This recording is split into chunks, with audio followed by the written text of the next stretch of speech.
Hello and welcome to Sarat Chandra IAS Academy, where your dreams are our mission. This is Yatharth here, and in this series, we are discussing questions from Prelims 2023. We have already finished two sections of geography as well as environment, and now it's time for us to move towards economy. So let's deal the question. Just a second. All right. So let's come to the first question. I'll highlight some important things from this question. So it wants us to consider following two statements, the statement 1 and statement 2. The statement 1 is that interest income from the deposits in infrastructure investment trusts, that is INVITS, distributed to their investors is exempted from tax, but the dividend is taxable. Okay, so the first statement itself has multiple things we need to know about before we can consider it. Okay, we must know already about the INVITS. Then we must know what are the interest, what is a dividend, what are deposits, let's say, how much is the tax and how it's applied. Okay, and what is exempted or taxable. So if you don't know these things, you cannot consider the statement in the first place only, let alone solve it.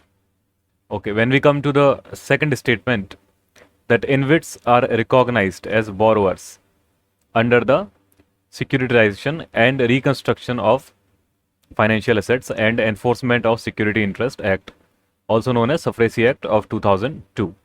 Okay, so we need to know about all these things before we can solve it. So those who already knew would have solved this question. There are two types of students here, already knew and don't know.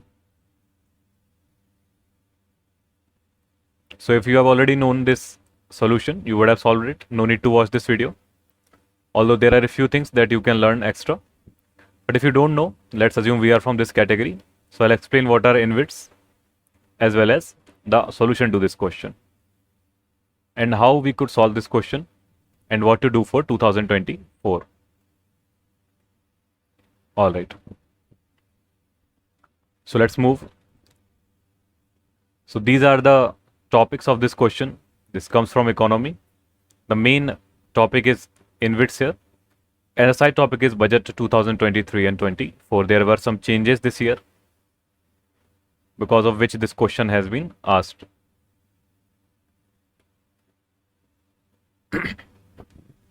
Okay. So let's move forward. First of all, let us define infrastructure.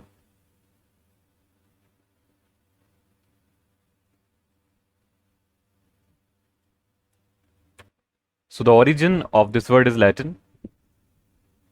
Infra simply means beneath or below. And the structure is whatever structure there is. So what does it mean? Let's say this is the city we live in. We are happy living here. But what supports the city? What is the base of this city?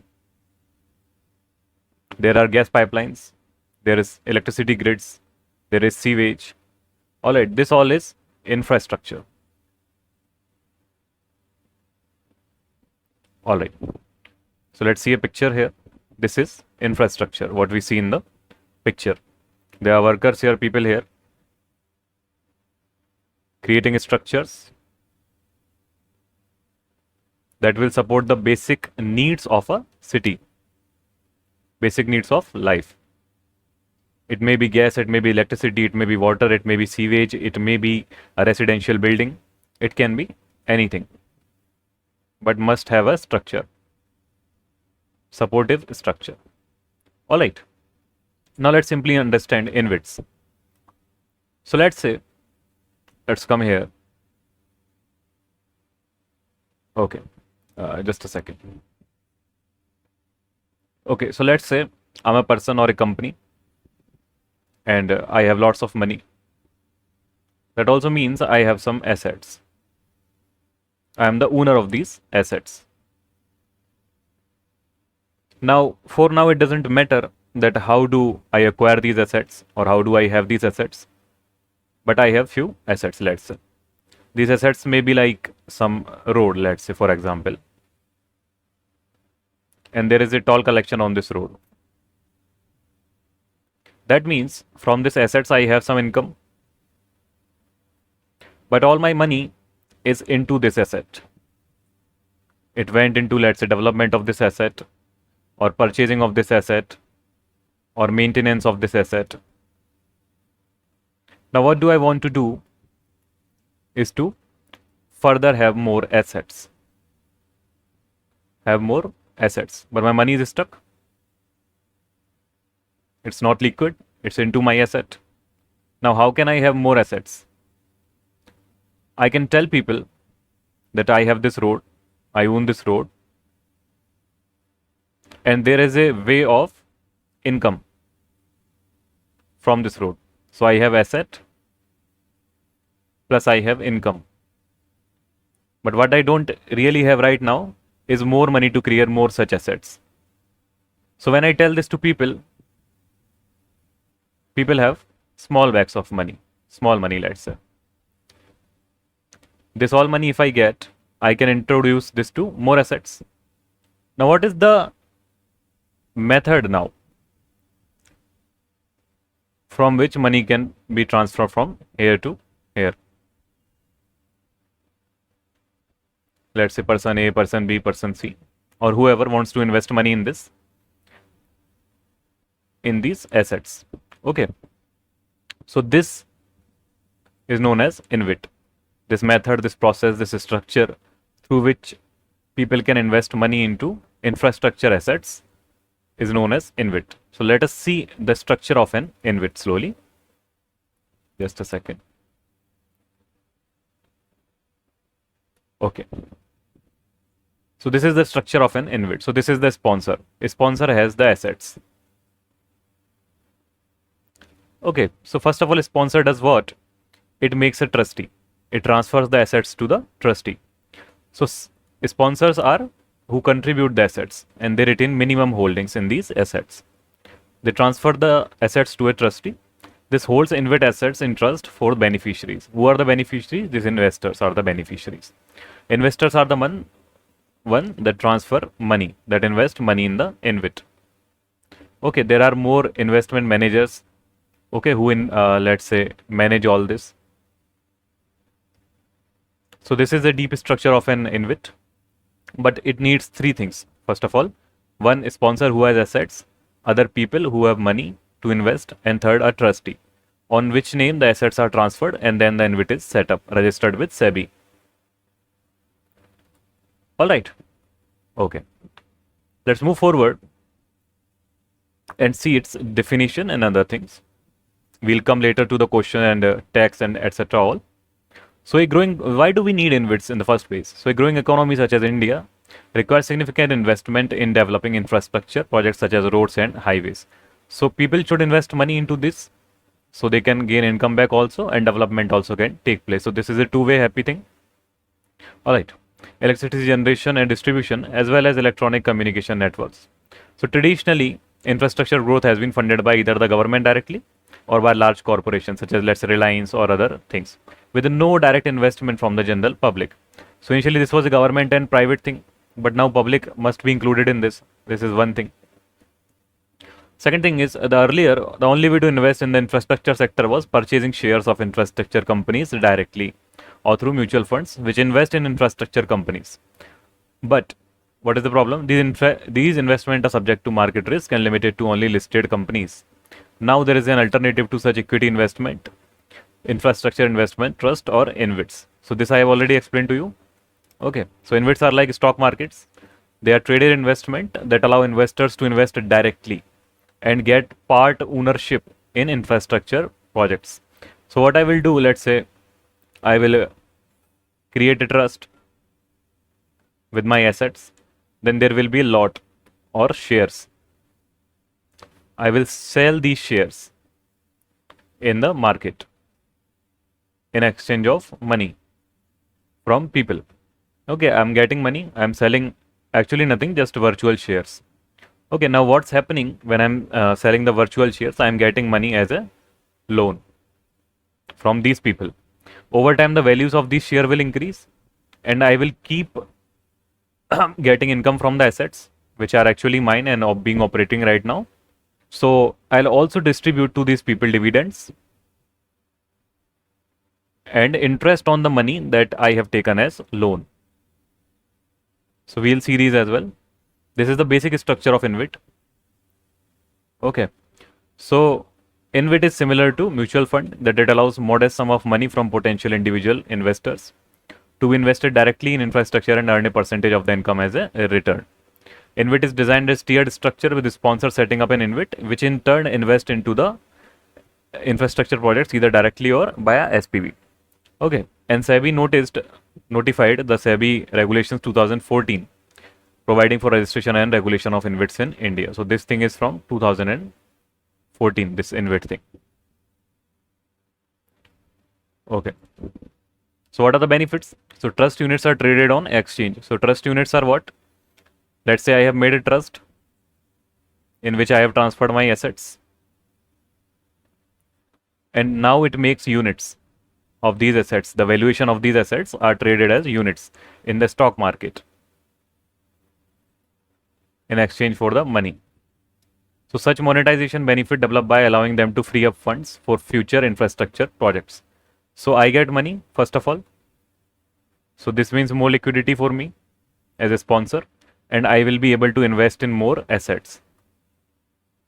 These people are trusting me with their money. There is low risk asset, let's say. It's a stable asset like a road. People are going here and there daily. They are paying toll daily. So it's a low risk asset, and people are trusting me with this asset. And they are also trusting me that I can create more assets with their money and have more income back to them. Okay, now this is between one sponsor and public. Everyone is happy. Then what will government do? Okay, what is the role of government here? So let's see what will government do also when we come to the topic. Okay, so INVITs also benefit from favorable tax treatment such as exemption from dividend distribution tax. So this has changed. Let's see how. Okay. So in order to form an INVIT, the infrastructure development company assumes the role of a sponsor, whoever has assets, and appoints a trustee. The trustee takes over the control of the assets that will be part of the INVIT. After the trustee assumes control, the sponsor can no longer control or operate the assets of the INVIT. So it's not saying that the whole asset has gone into INVIT. Whatever it wants to, let's say, exchange as a stock or unit, it will give to the trustee the ownership of that. So these assets are not owned by the trust and can be controlled directly, such as made units or lots of, and they will be going to the stock market. Okay. So next step is the appointment of a manager by the trustee. In the case of INVIT, 2 managers are appointed, one investment manager and a project manager. This is not very important. The concept is more important. Okay. So the investment manager of the INVIT is primarily responsible for ensuring that the optimal returns are generated by existing investment of the trust.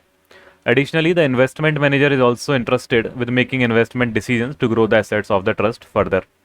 On the other hand, the project manager of the INVIT is responsible for managing the infrastructure assets on behalf of the trust and ensuring timely completion of under construction infrastructure projects.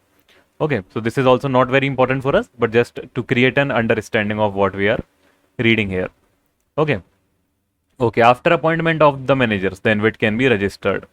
After registration, the INVIT can choose to get listed on stock exchanges, or it can also choose not to get listed on the stock but raise money by selling unit to a small number of private investors. So it is not mandatory for an INVIT after the registration to sell its units towards the stock market. Please remember this. It can just be registered as an INVIT and sell its units to private investors. Let's say there are 3 or 4 companies, 3 or 4 individuals. They are happy investing in this directly, so they can also invest directly. Okay. Rather than going to the IPO. Okay. So there are currently 15 SEBI registered INVITs in India, and first two publicly listed ones are India Grid Trust and IRB INVIT Fund. There are others also. Let's say Reliance is also an INVIT registered company. So Power Grid Infrastructure Investment Trust completed its public listing, that is IPO, becoming the third publicly listed INVIT in India.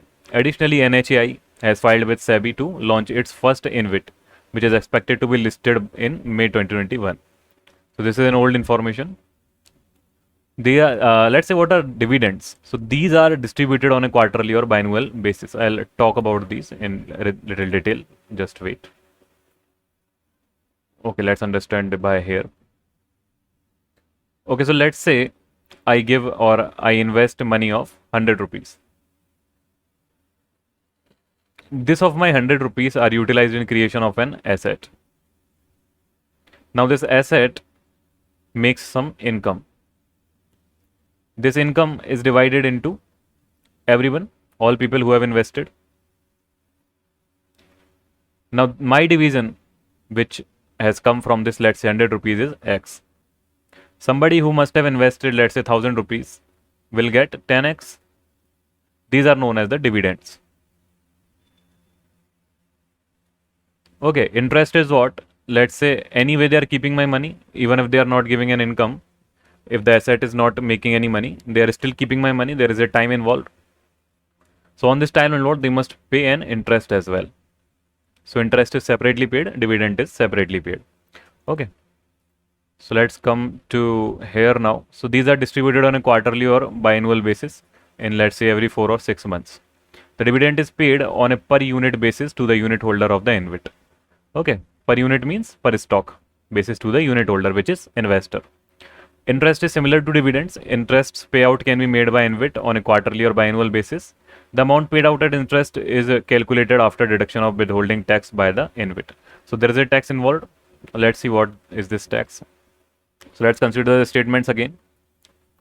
So interest income from the INVITs is exempted from tax, but the dividend is taxable. Okay, so it's saying that interest is no tax, dividend is tax.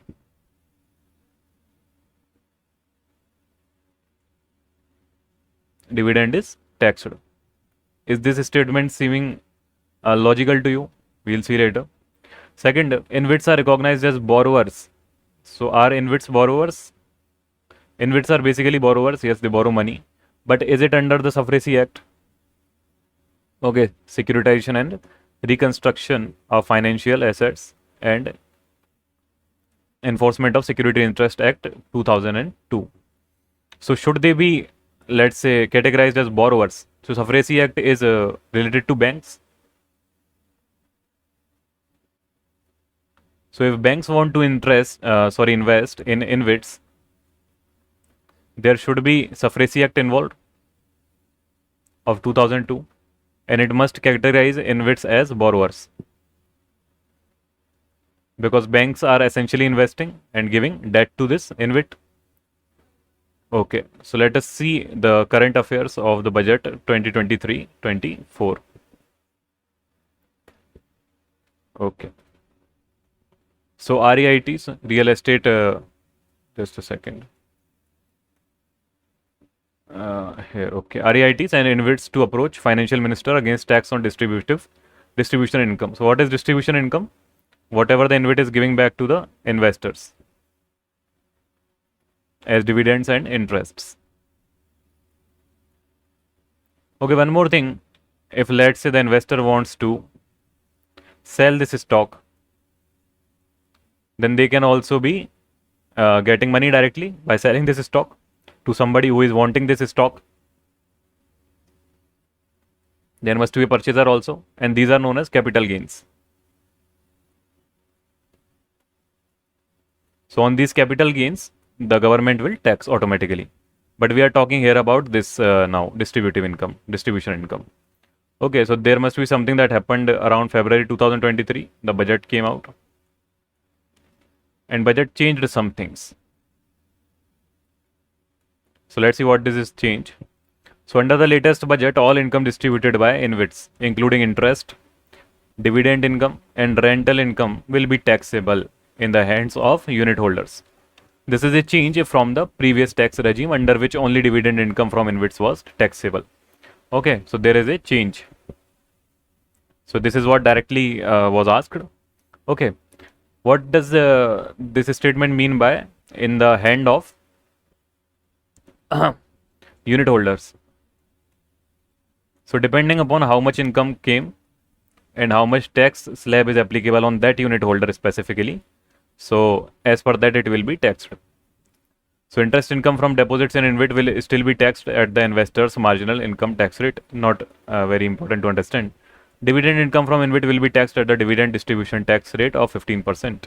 Rental income will be taxed as the investor's marginal income tax rate. Okay. Now let us see the second thing. INVITs are recognized, yes, as borrowers under the Securitization and Reconstruction of Financial Asset and Information of Security Interest Act 2002. So basically known as SARFAESI Act. INVITs and REITs are proposed to be recognized. It happened somewhere around April 1, 2021 and after that. So they have been, yes, categorized as borrowers. So why did this happen? So under the SARFAESI Act, lenders to those trusts have adequate statutory impairments, absence of which was earlier becoming a constraint for bankers to lend directly. So if bankers wanted to lend money directly in the INVITs, they must have to be classified as borrowers.